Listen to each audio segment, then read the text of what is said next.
یا نبی سلام علیک، یا رسول سلام علیک، یا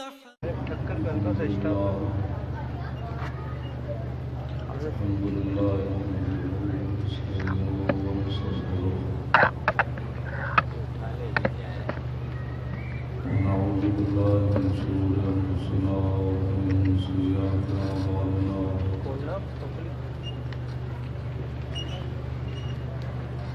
من يهده الله فلا مضل له ومن يضلل فلا هادي له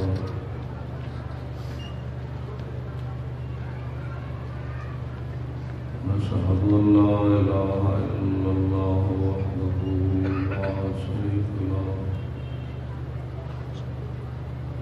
ونشهد أن سيدنا ونبينا وحبيبنا ومولانا محمدا عبده ورسوله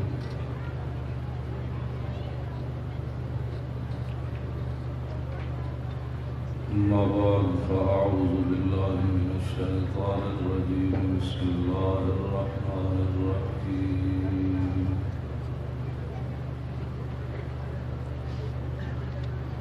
ومن يبتغي غير الإسلام دينا فلن يقبل منه وهو في الآخرة من الخاسرين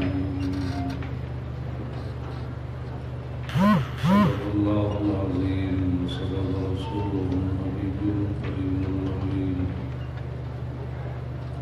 إن الله وملائكته يصلون على النبي يا أيها الذين آمنوا صلوا عليه وسلموا تسليما الصلاة والسلام عليك يا سيدي يا رسول الله وعلى آلك وأصحابك يا حبيب الله الصلاة والسلام عليك يا سيدي يا رسول الله وعلى آلك وأصحابك يا حبيب الله الصلاة والسلام عليك يا سيدي يا رسول الله وعلى آلك وأصحابك يا خاتم النبيين حضرت ذوالفقار سامعین محترم، یہ شادی خانہ آبادی کی تقریب شہید ہے جس میں میں اور آپ حاضر ہیں۔ اللہ رب العالمین اپنے محبوب علیہ السلام کے تصدق سے توسل سے اس شادی خانہ آبادی کو دونوں خاندانوں کے درمیان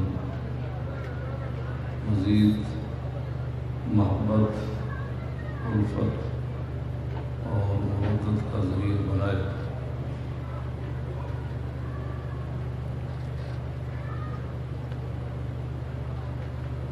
حضرت فاروق اعظم رضی اللہ تعالیٰ عنہ کے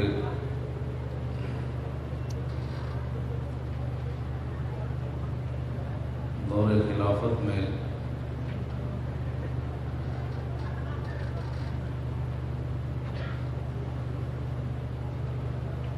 جب آپ مدینہ منورہ کی گلیوں میں رات کے وقت گشت فرما رہے تھے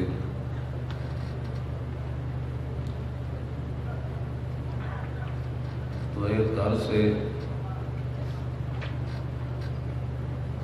جھگڑنے کی آوازیں آئی۔ جب آپ قریب گئے تو ماں اور بیٹی آپس میں گفتگو کر رہی ہیں۔ ماں کہتی ہے کہ دودھ میں پانی ملا دو، بیٹی کہتی ہے کہ نہیں ملانا۔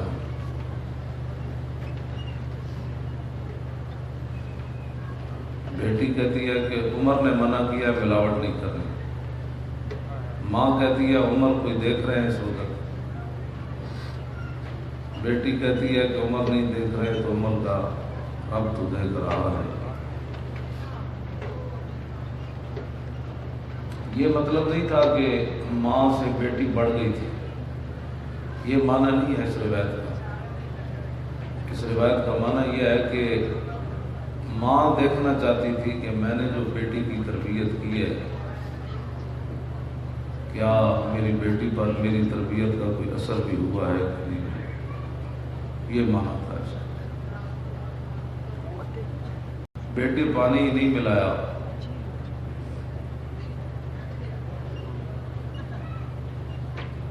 حضرت فاروق اعظم نے اپنے بیٹے کے لیے رشتہ طلب کر لیا اس بیٹی کا۔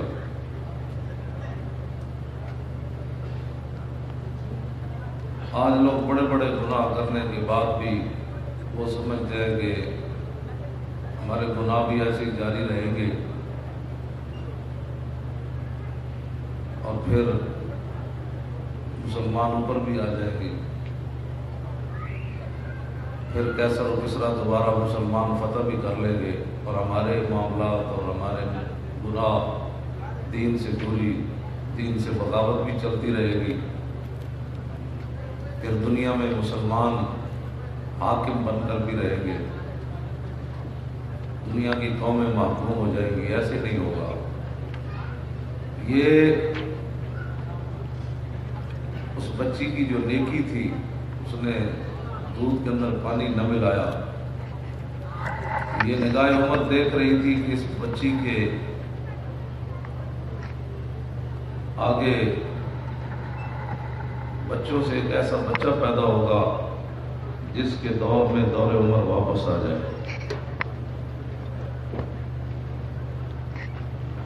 اسی بچی کے آگے اولاد میں سے عمر بن عبدالعزیز پیدا ہوا۔ جزا و سزا موقوف نہیں ہے قیامت پر، زندگی خود بھی گناہوں کی سزا دیتی ہے۔ جب میں کہتا ہوں کہ یا اللہ میرا حال دیکھ، آواز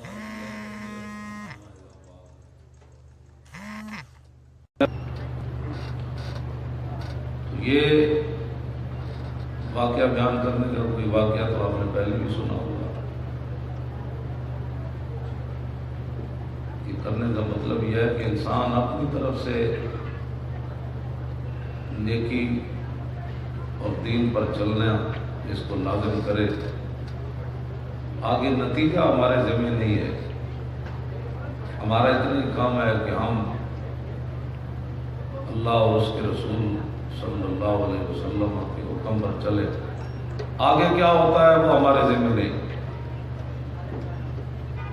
نتیجہ ہمارے ذمہ نہیں۔ آج ہر بندہ چاہتا ہے کہ ملک پاکستان میں امن ہو، سکون ہو، دین کوئی نہیں چاہتا۔ امن اور سکون کے لیے دعائیں مانگتے ہیں، انسانیت کی لوگ باتیں کرتے۔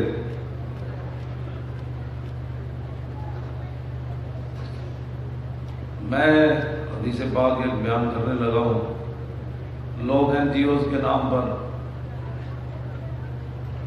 اور ایسی باتیں کرتے۔ امام حسین فرماتے ہیں کہ سال تو ابھی ہم دخول رسول اللہ صلی اللہ علیہ وسلم، میں نے اپنے ابا جی مولا علی سے پوچھا کہ جب رسول اللہ اپنے گھر میں داخل ہوتے تو حضور کے معمولات کیا تھے؟ تو میرے ابا جی نے مجھے کہا کہ فقال کان اذا ابا الى منزله جزا دخوله ثلاثه اجزاء، جزءا لله عز وجل وجزءا لآله وجزءا لنفسه، ثم جزا جزء بينه وبين الناس فيرد ذلك بالخاصة على العامة فلم يدخر عنهم شيئا۔ جب رسول اللہ اپنے کاشانہ اقدس میں تشریف لے جاتے تو نبی علیہ السلام اپنے وقت کو 3 حصوں میں تقسیم فرماتے۔ جزءا للہ عز وجل، ایک صرف اللہ کے لیے حضور اپنا وقت مختص فرماتے۔ دوسرا اپنے اہل خانہ کے لیے کون سی چیز آئی، کون نہیں آئی، آج کون مہمان آیا، کون نہیں آیا، اور کون کتنے ضرورت مند آئے، کتنوں کی ضرورتیں پوری ہوئی، اور کون جو ہے اس نے کل آنا ہے، پرسوں آنا ہے، یہ۔ اور وہ جزءاً لنفسی، اور ایک حضور اپنا وقت جو ہے وہ اپنی ذات کے لیے مختص فرما۔ پھر یہ جو آپ کا اپنا وقت تھا، پھر اس وقت کو پھر حضور اپنی امت کے لیے مختص کر لیں، پھر حضور خاص صحابہ کو پھر اپنے پاس بلاتے، فَيَرُدُّ بِذَلِكَ عَلَى الْخَاصَّةِ عَلَى الْعَامَّةِ وَكَانَ مِنْ سِيرَتِهِ فِي جُزْءِ الْأُمَّةِ إِيثَارُ أَهْلِ الْفَضْلِ بِإِذْنِهِ وَقَسْمُهُ عَلَى قَدْرِ فَضْلِهِمْ فِي الدِّينِ فَمِنْهُمْ ذُو الْحَاجَةِ وَمِنْهُمْ ذُو الْحَاجَتَيْنِ وَمِنْهُمْ ذُو الْحَوَائِجِ۔ پھر یہ حضور اپنا وقت اپنی امت کو دے دیتے، اپنی ذات والا وقت بھی حضور اپنی امت کو۔ اس وقت میں پھر ہوتا کیا، کوئی ایک ضرورت لے کر آتا، کوئی دو ضرورتیں لے کر آتا، کوئی بہت ساری ضرورتیں لے کر آتا، اور پھر رسول اللہ تمام لوگوں کی ضرورتوں کو پورا فرماتا۔ پھر میرے آقا مولا جن خاص صحابہ کو بلاتے اپنے پاس، ان کو فرماتے ہیں وَيَقُولُ لِيُبَلِّغِ الشَّاهِدُ مِنْكُمُ الْغَائِبَ، فرمایا جو میں نے تمہیں دین کی باتیں علیحدہ بتائی، باقی صحابہ موجود نہیں ہیں، تو یہ میری باتیں ان تک پہنچا دیں۔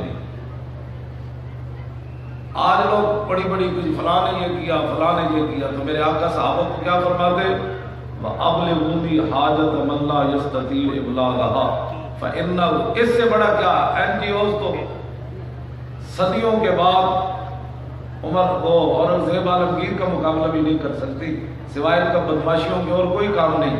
میرے آقا فرماتے فَإِنَّهُ مَنْ أَبْلَغَ سُلْطَانًا حَاجَةً مَن لَّا يَسْتَطِيعُ إِبْلَاغَهَا ثَبَّتَ اللَّهُ قَدَمَهُ يَوْمَ الْقِيَامَةِ، فرمایا بھائی جو آدمی میرے تک اپنی ضرورت نہیں پہنچا سکتا، تو جو خاص لوگ ہو ان لوگوں کی ضرورتیں میرے دربار میں لاؤ۔ یہ میرے آقا مولا صلی اللہ تعالیٰ علیہ وسلم کی عادت کریمہ تھی۔ اور میرے آقا وَيُحَسِّنُ الْحَسَنَ وَيُقَبِّحُ الْقَبِيحَ وَيُبَاحِي، حضور کے سامنے اچھی بات ہوتی، حضور اس کی تعریف فرماتے، بہت اچھا ہوا، یہ ایسی کام ہونا چاہیے۔ اور وَيُقَبِّحُ الْقَبِيحَ وَيُبَاحِي، جو بری بات ہوتی ہے حضور فرماتے یہ کام بالکل نہیں غلط، یہ غلط بات ہے، اس کو ختم کر دو۔ حضور فرماتے اس بات کو مٹا دو، دوبارہ یہ کام کرنے نہیں۔ اور لِكُلِّ حَالٍ عِندَهُ عَطَاءٌ، امام حسین فرماتے ہیں میرے نانا جان کی ساری زندگی کے اندر ہر چیز ہر وقت تیار رہتی تھی، کبھی بھی ایسے نہیں ہوا کہ صحابہ جنگ پر چلنے لگے تو کسی نے کہا جی میرے پاس تلوار نہیں ہے، میرے پاس نیزہ نہیں ہے، میرا گھوڑا بیمار ہے۔ لِكُلِّ حَالٍ عِندَهُ عَطَاءٌ، جب بھی کسی چیز کی ضرورت پڑی تو دربار رسالت میں وہ چیز پہلے سے موجود تھی۔ یہ امام حسین کی گواہی ہے، اور امام حسین کو مولا علی نے بتایا۔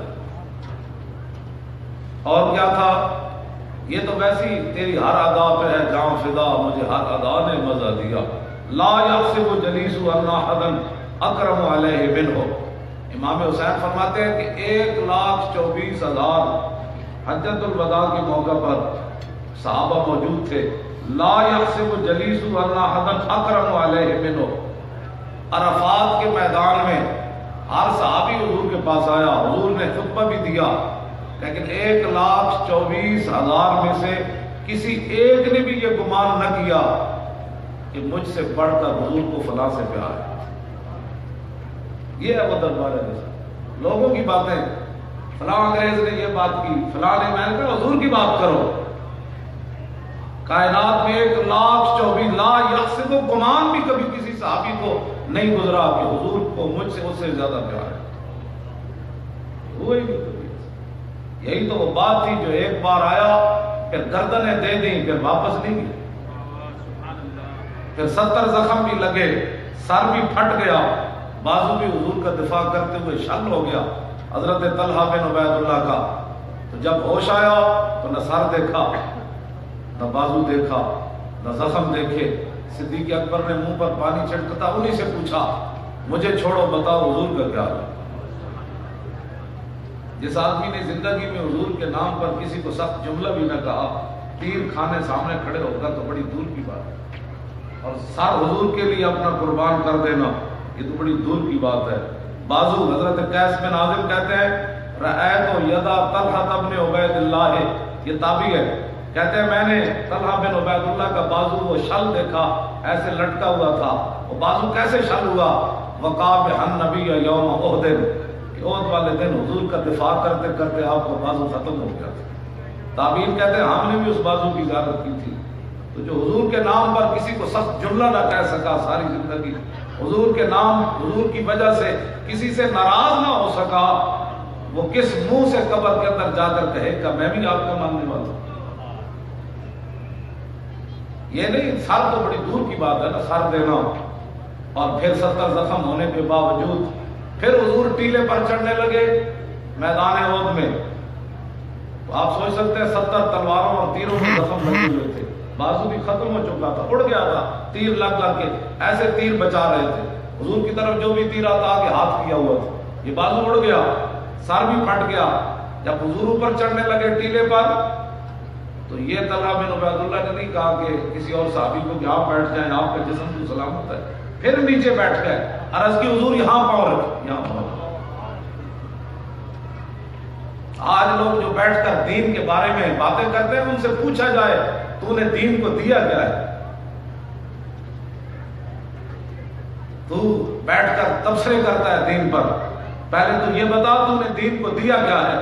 تیری وجہ سے دین میدان احد میں پہنچا، تیری وجہ سے دین کیسر و کسرا کے دربار میں پہنچا، تیری وجہ سے دین رسول اللہ کا دنیا کے کونے میں پہنچا. تو اپنے گھر میں دین نافذ نہ کر سکا، تجھے کیا حال پہنچتا ہے وہ دین کے بارے میں بات کر. پہلے دین کی بات کر. جنہوں نے کام کیے انہوں نے کچھ بھی نہیں، انہوں نے طیبہ کفن بھی نہ ملا حضرت مصعب بن عمیر کو میدان احد میں. اگر دنیا میں کوئی گلہ کرتا نا اسلام پر، ہمیں اسلام نے کیا دیا ہے، میں بھی بیٹھا ہوں، علماء بھی بیٹھے ہیں، سارے بیٹھے ہیں، اس نے عالی شان باتیں یہاں بیٹھ کر دین کی باتیں کرنا ہو رہے. یہاں یہ نعتیں پڑھ رہے تھے، میں بھی سن رہا تھا، آپ بھی، میں تقریر کر رہا ہوں، آپ بھی سن رہے ہیں، ماشاء اللہ سبحان اللہ. ٹھنڈی ہوا چل رہی ہو، ہنالک ابتلی المؤمنون وزلزلوا زلزالا شدیدا. میرے حبیب خندق والے دن تو آپ کے غلاموں کو ہم نے نچوڑ کے رکھ دیا. وبلغت القلوب الحناجر وتظنون باللہ الظنون. میرے حبیب اگر آپ کے غلاموں کے علاوہ کوئی اور ہوتے تو ان کے دل منہ کی جانب سے باہر آ جاتے. کوئی چیز، ٹھنڈی ہوا چل رہی ہے، کھانا بھی نہیں ہے، 25,000 کا لشکر آیا بیٹھا ہے، تو کسی صحابی نے بھی نہیں کہا حضور یہ بات، اس لیے آپ نے کلمہ پڑھا تھا. پھر حضور نے خندق کھودی، خود بھی حضور نے کھودی. آج دین کی خاطر کوئی خیر کا جملہ کہنے کے لیے تیار نہیں. چاند بندے بیٹھ جائے اور کوئی دنیا میں موضوع نہیں ہے. حضور کی ناموس کا موضوع ہوگا یا دین کے بارے میں. چھوڑو جی یہ پنجابی، او چھڈو جی ساڑھے میں تو پنجابی ہوتے، او چھڈو جی بادشاہ، ایویں مولوی لگے رہا، او چھڈو جی. میں کہا چھڈو جی کا مطلب تو جانتا ہے چھڈو جی کا معنی کیا ہے؟ چھڈو جی کا معنی حضور کے دین کو چھوڑو، کسی اور کی بات کرو. بخدا خدا کا یہی ہے در، نہیں اور کوئی مفر مگر، جو وہاں سے ہو یہی لا کے ہو، جو یہاں نہیں تو وہاں نہیں. اقبال قلندر لاہوری کہتا ہے ہس دین مصطفیٰ دین حیات، زندگی گیرت بھئی قانون ثبات. لہو بھی تو قلم بھی تو تیرا وجود الکتاب، گنبد آب گینا رنگ تیرے محیط میں ہوا، عالم آب و خاک میں تیرے ظہور سے فروغ، ذرہ ریت کو دیا تو نے طلوع آفتاب. شوکت سنجر و سلیم تیرے جلال کی نمود، فقر جنید و با یزید تیرا جمال بے نقاب. شوق تیرا اگر نہ ہو میری نماز کا امام، میرا قیام بھی حجاب میرا سجود بھی حجاب. تیری نگاہ ناز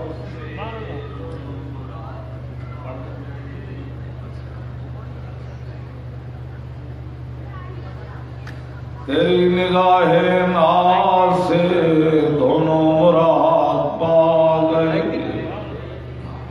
اقبال کہتا ہے حضور آ گئے، عقل بھی جوان ہو گئی، عشق بھی بے قابو ہو گیا. حضور آ گئے،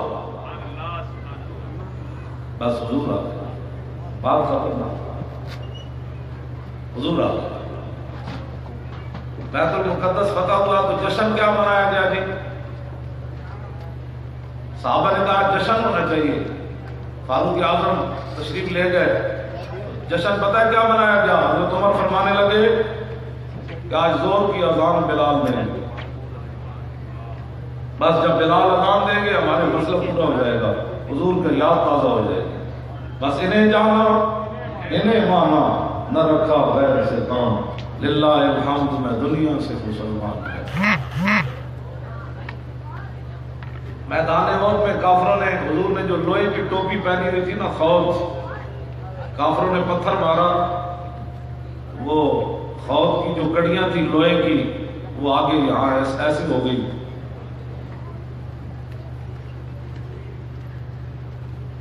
تو یہ ویسے میں بات کر رہا ہوں، میں نے ایسی باتیں کبھی مجمع میں بیان نہیں کی، ویسے بات ہی کر رہا ہوں۔ مجمع کو تو یہی چاہیے، کھانا کیسے ہے تو پھر جمع کیسے کرنا ہے تو پھر آگے کیسے بنانا ہے، دین کدھر جاتا ہے، چھوڑو دین کی بات ہے، کلمہ جو پڑھ لی، یہ تھوڑی بات ہے کہ میں نے کلمہ پڑھ لیا۔ حضور کے خاکے بنے، مجھے تو پتہ ہی نہیں ہے خاکے بنے۔ ممتاز قادری تختہ دار کی طرف چلا جائے تو کہتے نہیں اس نے قانون کو ہاتھ میں لیا، بہترین بات ہے، نصاب جو نہیں دینا تھا تو حضور کے ذاتی فیصلے 11 ججوں نے نہیں مانے۔ علماء ساری زندگی حضرت عمر کا واقعہ بیان کر کے اپنی تقریریں گرماتے رہے، ایک فیصلہ حضرت عمر نے نہ مانا، جنہوں نے 11 فیصلے حضور کے نہیں مانے۔ ان کو تو چاہیے تھا کہ یہ اپنی کرسیوں سے نیچے بیٹھ جاتے اتر کر، حضور نے فرمایا بات ختم ہو گئی، رسول اللہ نے فرمایا ہم کون ہوتے، لیکن نہیں، ان کی تربیت تجھے نہیں دی گئی۔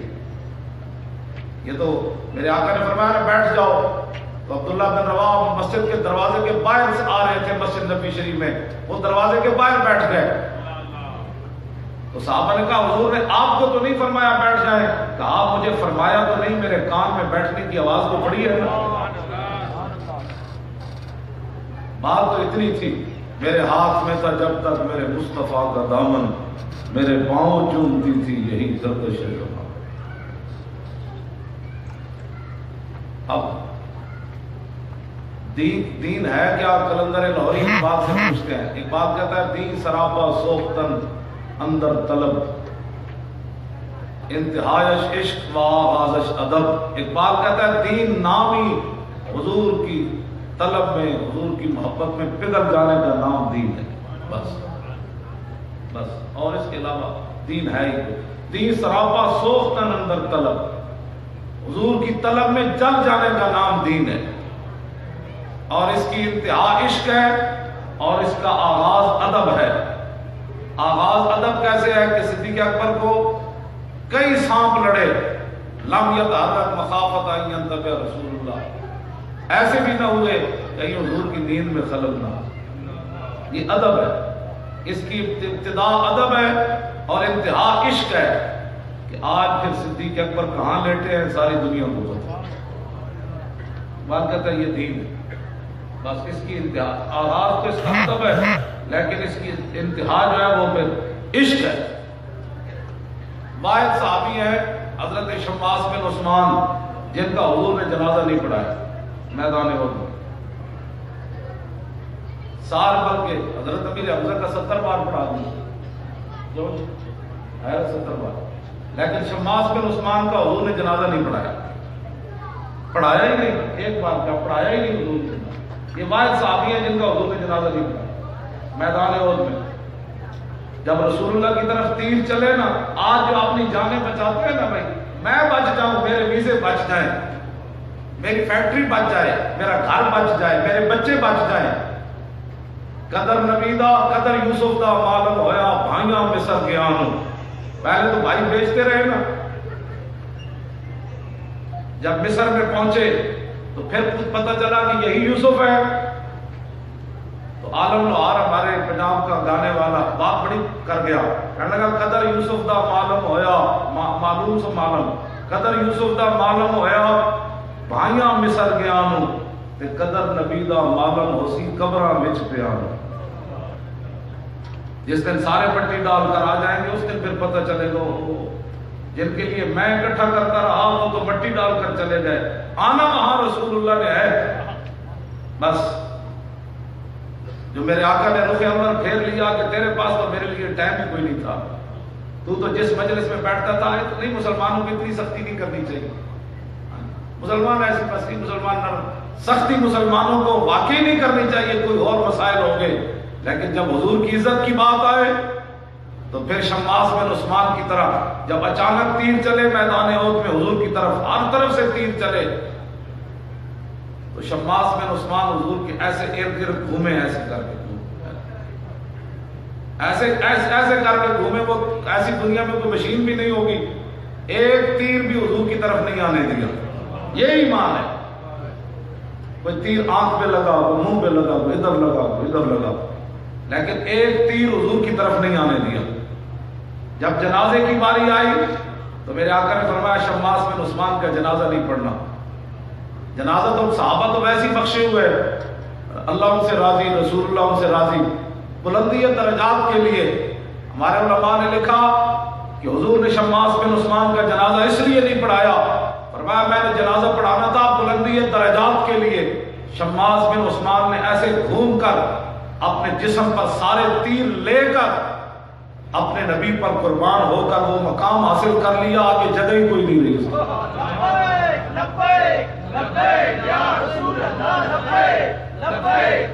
تیری نگاہ ناز سے دونوں مراد پا گئے، تیری نگاہ ناز سے دونوں مراد پا گئے، تیری نگاہ ناز سے دونوں مراد پا گئے، تیری نگاہ ناز سے دونوں مراد پا گئے، تیری نگاہ ناز سے دونوں مراد پا گئے۔ مولانا غلام بہت بغدادی صاحب کہتے ہیں ایک بار سارا پڑھا کرو لوگوں کو سمجھ آئے۔ تیری نگاہ ناز سے دونوں مراد پا گئے، عقل غیاب و جستجو، عشق حضور و اضطراب۔ اقبال قلندر لاہوری کہتے ہیں فرعون کی دو طاقتیں دیکھ کر مصر والوں نے فرعون کو خدا مانا۔ اس دور کا فرعون بش پوری دنیا کو تباہ کرتے ہوئے جب عراق پہنچا تو ظاہر سپر پاور اپنے آپ کو کہلاتا تھا، اس نے سمجھا میں نے ساری دنیا کو فتح کر لیا، اب کوئی نہیں میرے سامنے بولے گا۔ لیکن عراق کے ایک صحافی نے اپنے دو جوتے اور تیسرے ایک صحافی کا جوتا مانگ کر اس کے منہ پر مار دیا۔ ایک میں نے کہا اقبال بتا، اس دور کے فرعون کو لوگوں نے خدا مانا، اس دور کا فرعون پوری دنیا کو لتاڑتا ہوا جب عراق پہنچا تو اس کے منہ پہ جوتا کیوں پڑا؟ کہنے لگا تیری نگاہ ناز سے دونوں مراد پا گئے۔ اقبال کہنے لگا تجھے پتہ نہیں حضور آ گئے، اب فرعونوں کو خدا کوئی نہیں مانے گا، ان کے منہ پر جوتے پڑے۔ یہ رسول اللہ کی شان، حضور آ گئے۔ تیری نگاہ ناز سے دونوں مراد پا گئے۔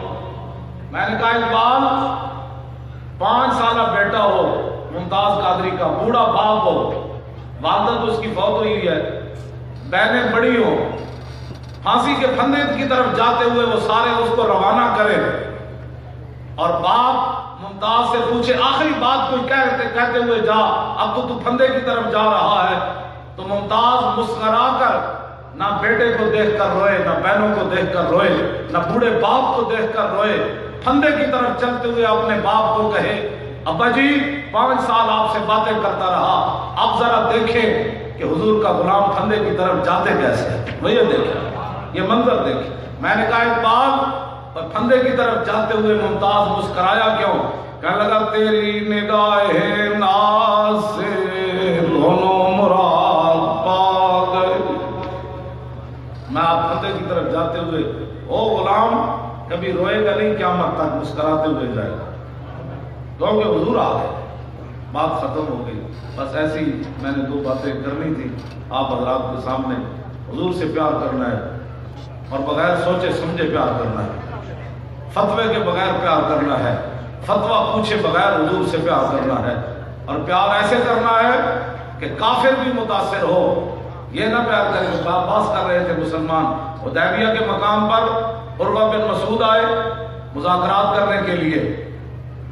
مذاکرات کرنے والے کو کیا کہتے ہیں؟ سفیر نہیں، وہ جو ٹیبل پر بیٹھ، ٹیبل ٹاک، ٹیبل ٹاک کا وہ پورے عرب کے اندر ان سے بڑا آدمی کوئی نہیں تھا. تو جب وہ مذاکرات کرنے آئے، آج کہتے ہیں مولانا ذرا تحمل سے بات کریں. تو عروہ بن مسعود جب آئے تو صحابہ نے یہ مشورہ نہیں کیا بھائی آج حضور کے تھوک مبارک نہیں لینی، یہ کیسر و کسرا کے دربار میں گیا ہے تو یہ کیا کہے گا کہ ان کو یہ بھی نہیں پتا کہ تھوک نہیں لی جاتی. آج دوڑنا نہیں ہے حضور کا وضو کا پانی لینے کے لیے، آج آرام سے بیٹھ جانا ہے. مہذب ہو گئے لوگ. آج اس چیز حضور سے دور ہونے کا نام لوگوں نے تعظیم رکھا ہے. ہاں جی، حضور سے محبت نہ کرنے کا نام لوگوں نے سنجیدگی رکھا ہے. یہ سنجیدگی تیرے کام نہیں آئے گی. اس دن پتہ چلے گا جب تیرے جو ہے وہ کفن کھول دیا جائے گا، اوپر منو مٹی ڈال دی جائے گی، پھر تجھے پتہ چلے گا جس کو میں سنجیدگی کرتا رہا یہ تو میری تباہی بن گئی. آج تو جس کو میں مہذب اپنے آپ کو تعظیم کہتا رہا وہ تو آج میرے کام بھی کوئی نہ آیا. آج حضور سے پیار کر، اتنا پیار کر کہ خود میں قبر کے اندر لبیک کا نعرہ ایسا لگے بغیر سوچا. میں دیکھ رہا ہوں نا بھائی مہذب بیٹھے ہیں سارے لبیک کا نعرے میں.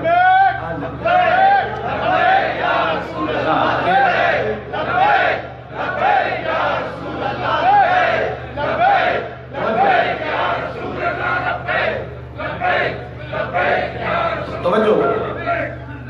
عروہ بن مسعود جب آئے نا مذاکرات حضور سے کیے، واپس چلے گئے. مکے والوں نے کہا تو نے کیا دیکھا؟ اس نے کہا اے قوم، یہ بخاری کے الفاظ ہیں، اے قوم واللہ لقد وفدت علی الملوک ووفدت علی قیصر و کسری والنجاشی واللہ ان رأیت ملکا قط یعظم اصحابہ ما یعظم اصحاب محمد محمدا. یہ محبت رسول ہے. کافر بھی دیکھے تو کلمہ پڑھنے پر مجبور ہو. اس نے کہا قوم میں قیصر کسری نجاشی کے دربار میں گیا لیکن جو منظر میں نے محمد علی کے دربار پر دیکھا میں نے کہیں نہیں دیکھا. کیا دیکھا؟ میں نے کہا واللہ ان تنخم من خامت اللہ وقت فی کف رجل منہم فدلک بہا وجہہ وجلدہ. میں نے کہا میں نے دیکھا کہ جب رسول اللہ تھوک مبارک پھینکتے تو 1400 صحابہ ہاتھ لے کر دوڑ پڑتے، ادھر پھینک ادھر ادھر پھینک. یہ ہے جی محبت. بس میں بات ویسے ہی میں نے تھوڑی سی بات کر دی کہ جو سنجیدہ ہیں بڑے پڑھے لکھے ہیں، ہاں لکھیا پڑھیا سب بھلا رہی، ایک نام سجن دا گا رہی، رگ رگ دے لولو ساہاں نال دل لگیا بے پرواہاں نال جتھے دم مرن دی نہیں مجال صلی علیہ وسلم. کیوں جی؟ کیتی بھج کے وام کباب ہوئے پیتے بعد شراب خراب. پیر میرے رشاد کیتی ایک بار زیارت کیتی بھج کے وام کباب ہوئے پیتے بعد شراب خراب ہوئے سرشارت بے تاب ہوئے خونیا مست نگاہ نال کیتی وچ غما غلطان ہوئے اندر یاد سجن مستان ہوئے حیران تے بوں پریشان ہوئے انہاں پیچیاں زلف سیاہاں نال. تے میرے علی تو کون بیچارا نپٹ لاشا تے اوگن ہارا سر تے چاہ کے تو ایباں دا بھارا لاوی پری تو شاہاں نال دل لگیا بے پرواہ نال جتھے دم مرن دی نہیں مجال صلی علیہ ذوالجلال. لبیک سارے بولو بھائی. یہ اگر تمہیں قیامت میں کوئی مواخذہ ہو گیا نا تو اسی عرض کرتے ہیں کہ حضور تھوڑے ہی نہ لے. یہ مواخذہ کوئی نہیں ہونا. اور جڑی گلاں کرتے ہو آخر یہ بول پو یہ اگر مواخذہ ہوا میں تو کتا ہے نا اسی محبوب سبحانی کو عرض کرتے ہیں کہ قیامت میں جناب حضور کا نام لینا بھی جرم سی. اس واسطے ہے جرم نہیں ہے. بات کر کے بولو بڑی مہربانی تھوڑا. لبیک نا جی لبیک لبیک لبیک.